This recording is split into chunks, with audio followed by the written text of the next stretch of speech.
Perkenalkan, nama saya Nadia Ramadhani Putri. Nama saya Rauda Tujana. Nama saya Cindy Hebora. Nama saya Ilham Sueh. Nama saya Abdurrahman Budiasan. Di sini kami akan menjelaskan tentang manfaat dan bahaya radiasi gelombang elektromagnetik. Manfaat radiasi gelombang elektromagnetik. Gelombang radio, gelombang elektromagnetik berperan sebagai pembawa gelombang bunyi atau suara. Ada dua macam cara untuk menyebar gelombang bunyi ke penerimanya, yaitu dengan sistem frekuensi modulasi FM dan dengan sistem amplitudo modulasi AM. Gelombang radio terdiri atas MF dan HFF serta UHF dan VHF. Gelombang radio MF dan HF merupakan gelombang radio yang memanfaatkan sifat gelombang HF dan MF yang dapat dipantulkan oleh lapisan ionosfer hingga dapat mencapai tempat yang jauh. Gelombang radio UHF dan VHF untuk komunikasi satelit yang memanfaatkan sifat gelombang UHF dan VHF yang dapat menembus lapisan atmosfer hingga ke satelit. Gelombang mikro. Gelombang mikro memiliki sifat apabila diserap oleh suatu benda maka akan menimbulkan efek panas. Nah, sifat inilah yang dimanfaatkan dalam microwave oven yang digunakan untuk memasak makanan akan menyerap radiasi dari gelombang mikro sehingga menjadi panas dalam waktu yang cepat.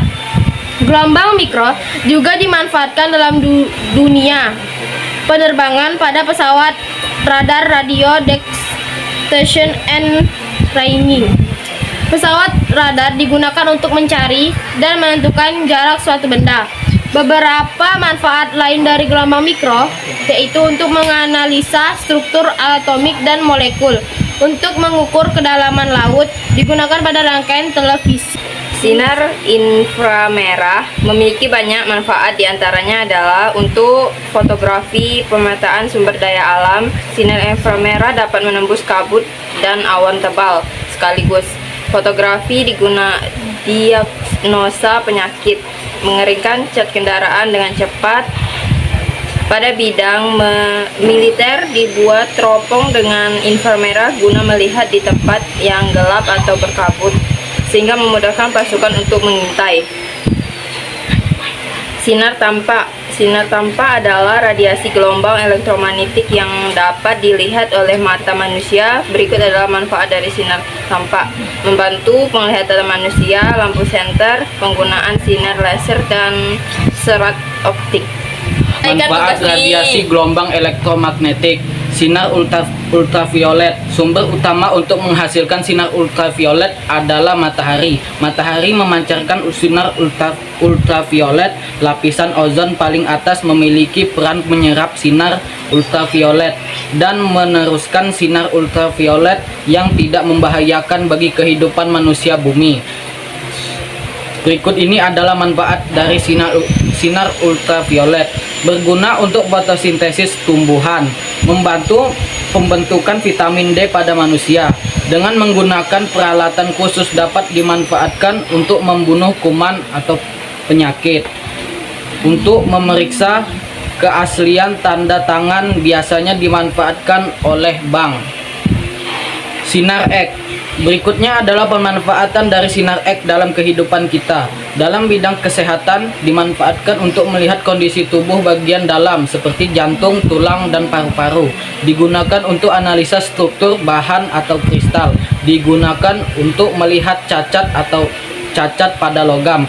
Memeriksa barang yang biasanya dilakukan di bandara. Sinar gamma. Berikut adalah manfaat dari sinar gamma dalam kehidupan sehari-hari. Dimanfaatkan dalam dunia kesehatan, yaitu terapi kanker, untuk mensterilkan peralatan rumah sakit, untuk mensterilkan makanan kaleng. Dalam pertanian digunakan untuk membuat bibit unggul, untuk mengurangi polusi hama.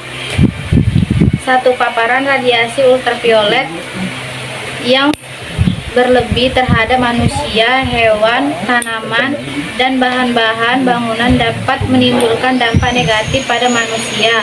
Radiasi UV berlebih dapat menimbulkan penyakit kanker kulit, katarak mata, serta mengurangi daya tahan tubuh terhadap penyakit infek. Selain itu, peningkatan radiasi gelombang pendek UV juga dapat memicu reaksi kimiawi di atmosfer di bagian bawah yang mengakibatkan penambahan jumlah reaksi fotokimia yang menghasilkan asap beracun, terjadinya hujan asam, serta peningkatan gangguan saluran pernapasan. Pada tumbuhan, radiasi UV dapat menyebabkan pertumbuhan berbagai jenis tanaman menjadi lambat dan beberapa bahkan menjadi kerdil. Sebagai akibat, hasil panen sejumlah tanaman budidaya akan menurun serta tanaman hutan menjadi rusak.